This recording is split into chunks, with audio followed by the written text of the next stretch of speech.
Timberwolves, and Wemby will join us shortly on tonight's show. Welcome on in. I'm Taylor Rooks with BG, Dirk, Steve, and UD.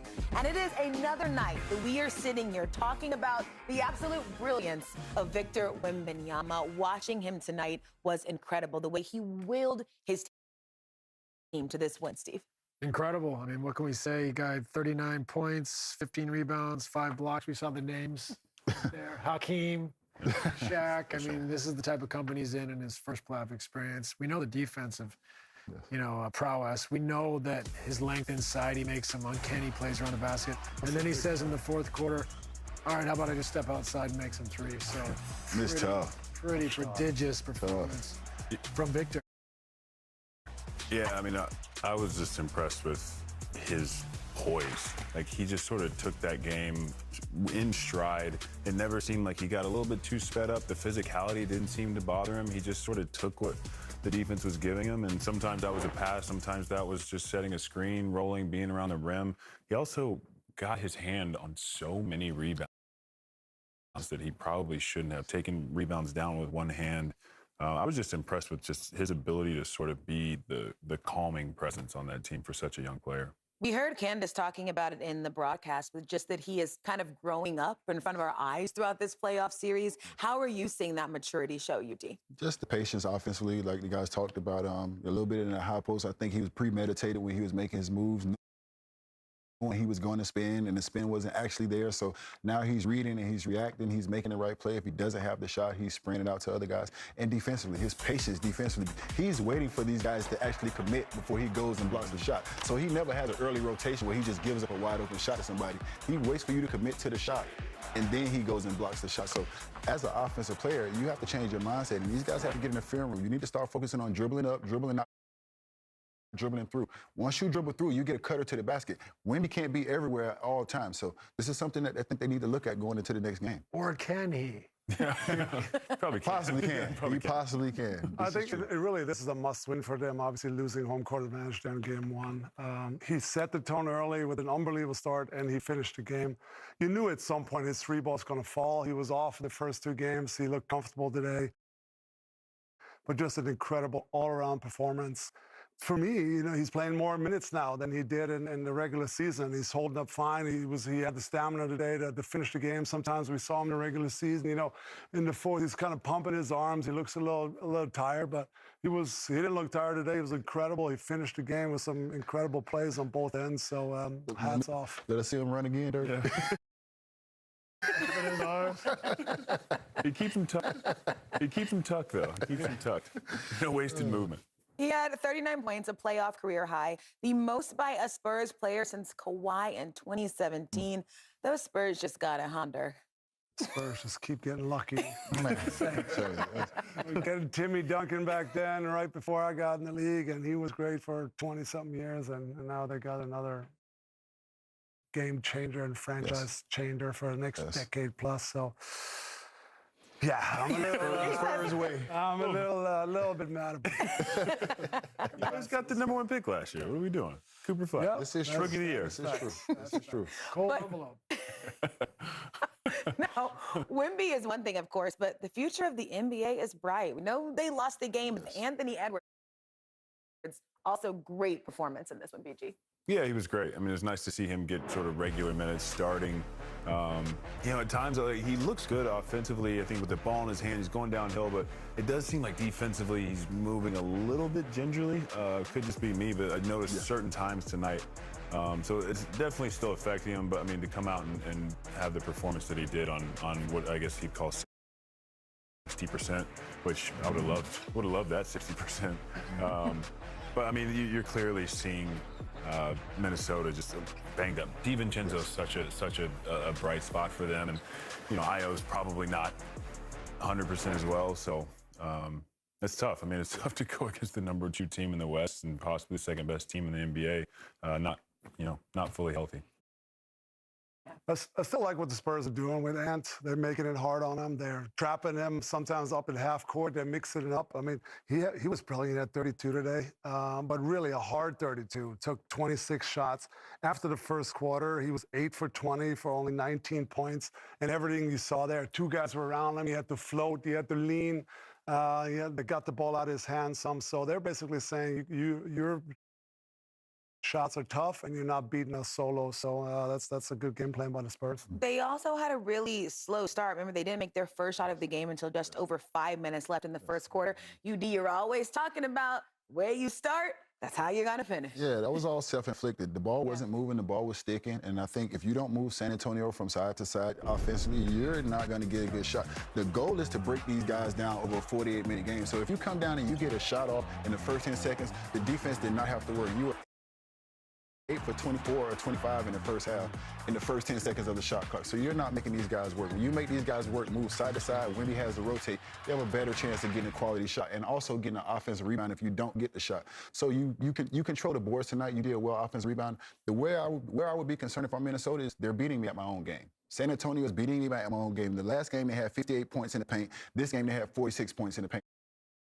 Last game, you had 31 points in the paint. This game, you had 38. You've been leading the playoffs in point paint. So, yes, the Wemby impact is real right now. You have to figure out what you're going to do with that because that is your bread and butter.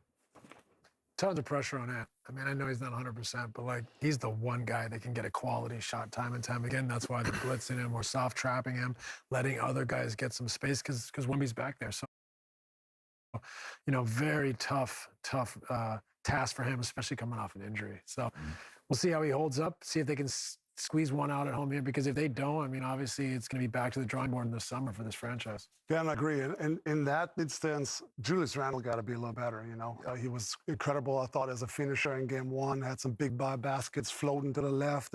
And today he was 3 for 12. Just not cutting it with his second best player, and they're trapping Ant. So you need a little bit more out of him, and really Jaden McDaniels, who was 5 for 20. I need him to well, it dominate is that matchup against Castle. When he has Castle down there, you got to dominate that. Yeah. All right, it's time now for Premium Player, presented by Patron. We welcome in Victor Wembanyama. Salut, ça va? Still locked in. Still locked in. You know, another brilliant game from you, 39 points. You had 16 points in the fourth quarter. What did it require from you down the stretch to get this win? You said it, down the stretch. I mean, the hardest part about the game, and this team especially, is they have to hold you to these high standards. Otherwise, it's just going to make runs. It's just going to bully you. So it's really the consistency. Victor, great game tonight, man. It's Blake. You know, when the game slowed down tonight, the game got more physical. It felt like there was multiple bodies, multiple arms on you at all times. I thought you went to a different place and you sort of steadied the ship. You were the calm. Talk about where you've grown mentally in that area. I've really been waiting since I've been in the league to live those moments, you know, those high-stakes games. You know, that's what I love. It's the feeling I got before games. You know, this, I don't know, this excitement or this heat in my heart, you know, it's even stronger. And it just gets stronger and stronger as the games go on. I'm built for this, you know, I love this more than anything else. Hey, Wemby, we saw you talk to Coach Pop after game one loss. What kind of wisdom did he share with you? Obviously, he's the GOAT. What did he share with you? I speak to him every day, you know, before and after games, whether it's a quick text or a call. You know, he really emphasizes taking my time, you know, playing off 2 feet and not rushing really, because it's what they do. Wemby, great game tonight, man. UD here. Fox. Your coach Mitch said some great things about Fox and what he means to this team. Can you just talk about like the leadership and what he does for you guys on the court, off the court, and just, you know, everything he brings to this team? He knows how to step up in the right moments for sure. And especially, you know, when I'm off the floor and he's not going to go in 2-win games with me, he holds the boat for everybody. The French are known for their taste. You know, art, architecture, food, wine. I have to. And I'm no exception. I wouldn't doubt you for 1 second, but I have to know, about your taste. Who do you have in the Champions League final, PSG or Arsenal? Oh, come on. PSG, of course. Oh, finally, it's there's someone with taste around here. Let's go. Let's go. It's going to be fun. At least PSG is going to make it somewhat fun. There you go. I love it. Because I know Arsenal ain't. This is true. This is true. You know, Wemby, it was so much fun to just watch you out there, the passion. I mean, you left home court, obviously, went into enemy territory, got the win against a very loud Minnesota crowd. Do you feel like you really thrive in these environments with the crowd against you? Yeah, I would say so. And here it's a good crowd. It's a good crowd. It's good atmosphere. And as the games go on, the fans are more ready, you know. Let me ask you one last thing, Wemby. Game one, you looked like you rushed a few things and you weren't quite patient. What changed from you from game one to game two and game three? Watching film, facing the mistakes, facing the real talk, and saying the true things to my teammates, and having my teammates and coaches, hold me accountable. Simple as that. Because really, we got what it takes. We got the talent, we got the depth. We don't got the experience, but we don't care.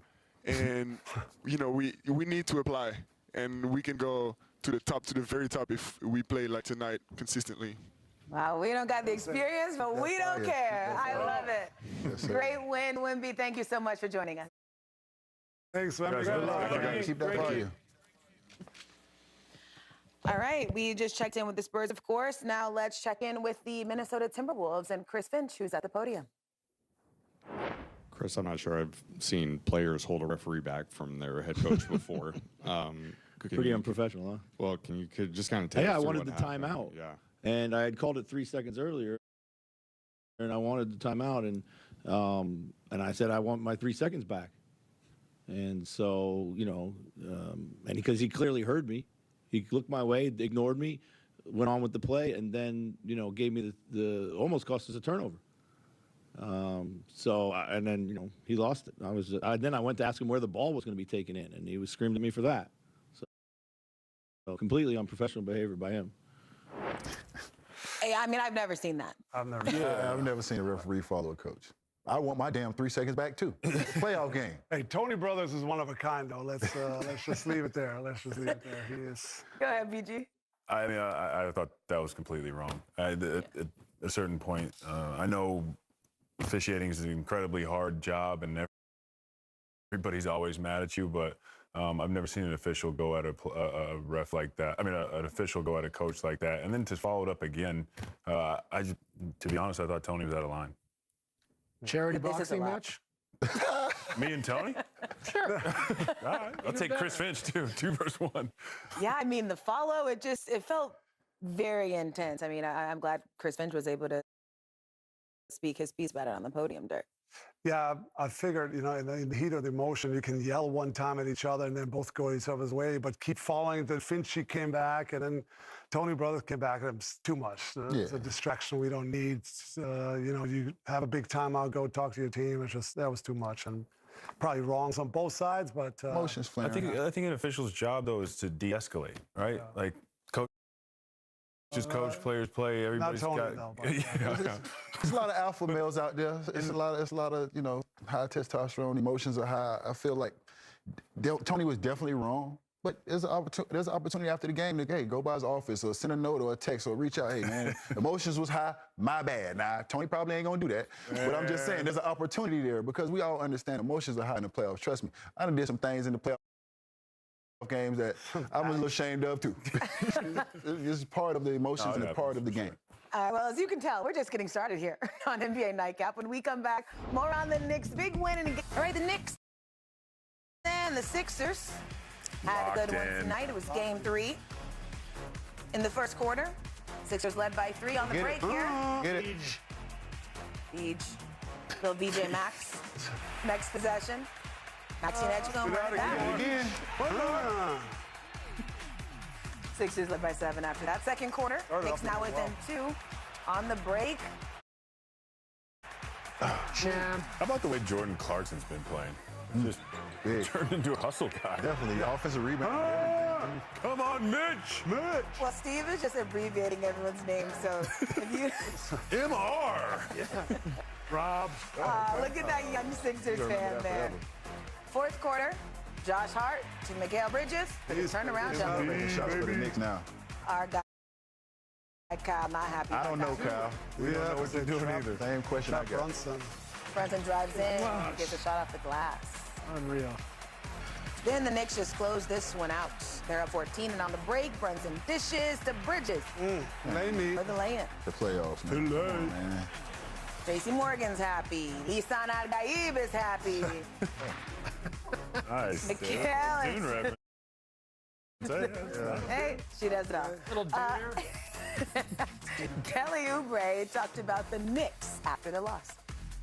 They have a good baseline foundation with the Nova boys, right? So they've kind of been able to tap into what they need at the opportune times and figure that out. And we have to get there, and we have to do that same thing. So, that's just what it is. Can you get hot as a defender?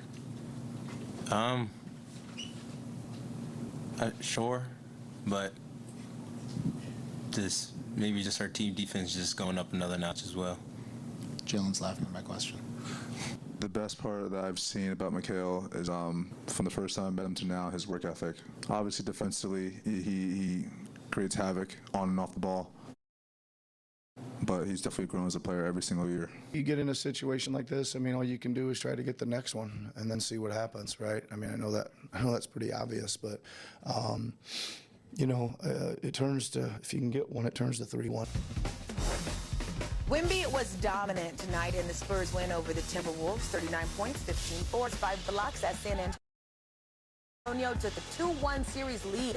Anthony Edwards had 32 of his own, 14 and 6 in the loss. He talked about Wemby after the game.